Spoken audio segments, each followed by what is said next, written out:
ક્રોધનું તોફાન, નમ્રતા, વિનમ્રતા, સરળતા, વિવેકની હત્યા કરનારો હોય છે. અને ક્રોધને જીતવા માટે એક જ સાધન છે, મૌન. અને જ્યારે ક્રોધ આવે ત્યારે મૌન રહેવું હિમાલય પહાડ ઉખડવા જેટલી સામર્થ્ય જોઈ. હવે નારદજી હાથ જોડીને કહે છે, ભગવાન શ્રી હરિ, ભગવાન વિષ્ણુ, મને તમે કેમ માર્ગદર્શન કરો, હું શું કરું? હવે મારા હૃદયમાં સંતાપ જાગી રહ્યો છે, મને ઉદ્વેગ થાય છે, અંદરથી મને અણગમો થાય છે, મને અંદરથી ભય લાગે છે. ત્યારે ભગવાન વિષ્ણુએ બહુ સુંદર વાત કરી. ભગવાન વિષ્ણુએ કહ્યું કે નારદજી, જ્યારે પુણ્યનો ક્ષય થાય ને, ત્યારે ભય, ઉદ્વેગ અને તાપ અને સંતાપ ઉભા થાય છે. તમારી પાસે તપ ઘણું હતું, પણ તમે શ્રાપ આપીને તમારા તપને પૂર્ણ કર્યું. કોઈને આશીર્વાદ આપવાથી પુણ્યની વૃદ્ધિ થાય છે, પણ કોઈને શ્રાપ આપવાથી આપણું પુણ્ય ક્ષય થાય છે. ભલે કોઈને માટે આપણે આશીર્વાદ ના આપી શકીએ, પણ ભૂલથી કોઈને શ્રાપ ના આપો. થોડું દુઃખ સહન કરી લેવું, થોડું પાછું હટી જવું, થોડો રસ્તો બદલી નાખવો, પણ કોઈને શ્રાપ ના આપો. ભગવાન વિષ્ણુજી નારદને કહે છે, નારદ,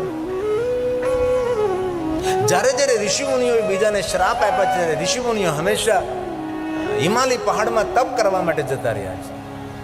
અગર દરેક ઋષિમુનિઓ જાણે છે કે જ્યારે કોઈને શ્રાપ આપીએ ત્યારે પુણ્યનો ક્ષય થાય, અને પુણ્ય વગરનું જીવન એ શરીરમાં આત્મા વગરનું જીવન હોય છે. ભગવાન, મને માર્ગદર્શન કરો, હવે હું શું કરું? ત્યારે ભગવાન વિષ્ણુજી નારદજીને કહે છે, નારદ, સંતાપમાંથી મુક્ત થવા માટે એક જ માર્ગ છે, ભગવાન શિવને યાદ કરો. હવે ભગવાન વિષ્ણુજી નારદજીને શિવ ભક્તિનું માર્ગદર્શન કરે છે. સર્વ શ્રુતિ શ્રુતમ શૈવમ મંત્ર જપક ષડક્ષરમ. આ ભગવાન વિષ્ણુજીએ નારદજીને કહ્યું છે, નારદજી, તમે આદિ મંત્ર, મૂળ મંત્ર, મહામંત્ર, શ્રેષ્ઠ મંત્ર, સર્વોપરી મંત્ર, દુનિયાનો જે મહામંત્ર છે, આનો જાપ કરો નારદજી. તો નારદજીને પ્રશ્ન થયો કે શ્રેષ્ઠ મંત્ર, સર્વોપરી મંત્ર, મંત્રોનો મંત્ર, આદિ મંત્ર, મૂળ મંત્ર, મહામંત્ર વળી કયો હોઈ શકે છે? જે મંત્રનો મહિમા વેદ પુરાણ નિરંતર ગાય, સર્વશ્રુતિ શ્રુતમ, જે શિવજીનો મંત્ર છે, જે વિશ્વના દેવતાઓ નિરંતર જે મંત્રનો મહિમા ગાય, એ મંત્ર કયો?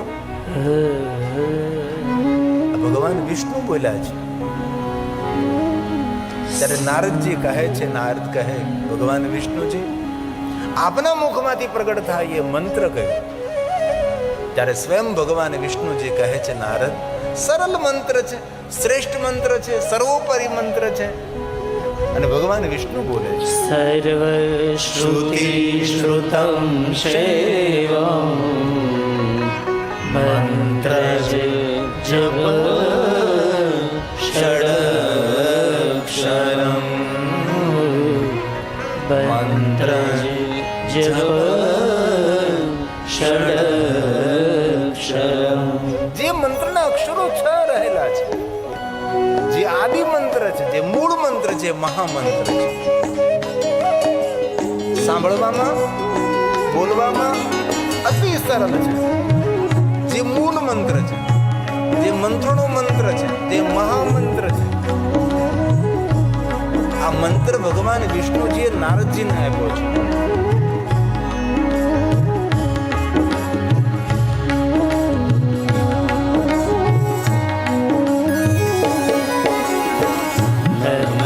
શિવાય નમઃ શિવાય નમઃ શિવાય નમઃ શિવાય નમઃ શિવાય નમઃ શિવાય નમઃ શિવાય નમઃ શિવાય નમઃ શિવાય નમઃ શિવાય નમઃ શિવાય. આદિ મંત્ર છે, મહામંત્ર છે, મંત્રોનો પણ મંત્ર છે. દરેક મંત્રનું ઉદ્ગમ સ્થાન છે, દરેક મંત્રનું જન્મ સ્થાન છે. જપે પંચાક્ષરમ સર્વ સિદ્ધિ લવે. દુનિયાની દરેક સિદ્ધિઓને આપનારો મંત્ર પંચાક્ષર મંત્ર છે. નમઃ